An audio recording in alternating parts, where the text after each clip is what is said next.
জি আপু, আমাদের পূর্ব পাশের ব্যারিকেড একটু জব্দ করেন। পূর্ব পাশের ব্যারিকেড, উত্তর পাশের ব্যারিকেড মোটামুটি জব্দ আছে, এবং পূর্ব পাশের ব্যারিকেডটা যারা ওখানে আছেন ভলেন্টিয়ার ভাইরা খুব সুন্দরভাবে, কোনো বিশৃঙ্খলা করবেন না, শৃঙ্খলার মধ্যে সুন্দরভাবে ব্যারিকেড দেবেন। আচ্ছা, আমাদের আপু কথা বলুন, তারপরে বাকি কথা। বন্ধুগণ, আমাদের যদি কোনো টিয়ার সেল বা রাবার বুলেট লাগে তাহলে আমাদের কি সতর্ক হওয়া দরকার, এটা আমার চেয়ে এই আপু ভালো জানেন। এ কারণে আমি বলছি না, আপু বলবেন, আপনারা একটু মন দিয়ে শুনুন, এই মাইকের সাউন্ড খুব অল্প। আচ্ছা, আমরা তো দেখছি ঢাকায় পুলিশরা ঢাবিতে টিয়ার সেল আর রাবার বুলেট দিচ্ছে। আমরা এর প্রতিরোধ করতে পারি যদি কিছু সচেতনতা মেনে চলি।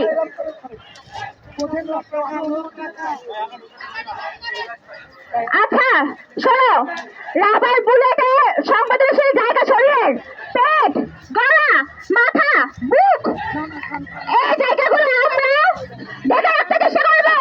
ব্যাগ দিয়ে হোক, মেয়েরা হেজাব দিয়ে হোক, ছেলেরা জ্যাকেট হোক, যা হোক, আর নাক, এই কয়েকটা জায়গা দেখে রাখবো।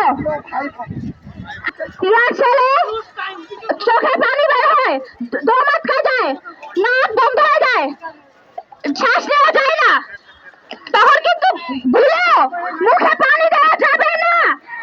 পানি দিলে আরো গ্যাস ছড়াই যাবে। স্যালাইন পানি দিতে হবে, পানি দিলে স্যালাইন পানি। আর চোখের আশেপাশে মেনথল জাতীয় পেস্ট, মেনথল, কলগেটের সবুজটা, মেনথল কলগেটের সবুজটা পাতা কিনে রাখেন সবাই, যাদের কাছে টাকা আছে, কলগেটের সবুজ কালার পেস্ট। আর হচ্ছে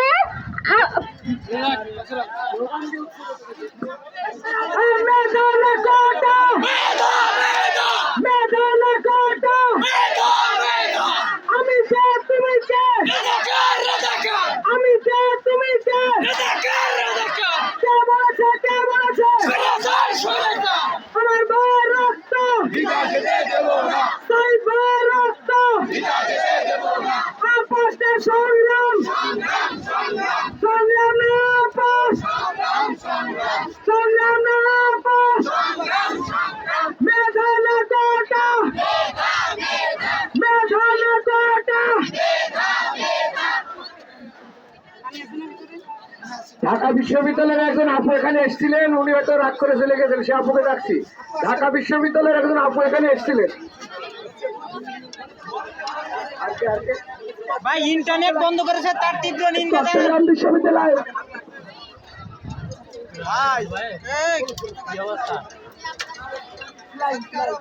আরে ভাই ইন্টারনেট বন্ধ। আসসালামু আলাইকুম, আমি যশোর বিজ্ঞান ও প্রযুক্তি বিশ্ববিদ্যালয় থেকে বলতেছি যে আমাদের আন্দোলন, আমরা এমএম কলেজ এবং জমিগমি মিলে আমরা যে মোড়ে রয়্যাল মোড়ে শুরু করছিলাম, আজকে আপনাদের সহযোগিতায় আজকে আমরা এখানে মহাসড়কে বিরাট আন্দোলন করতেছি।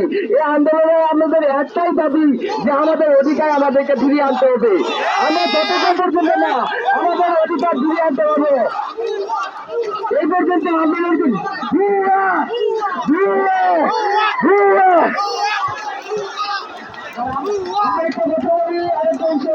আমরা প্রশাসন সবসময়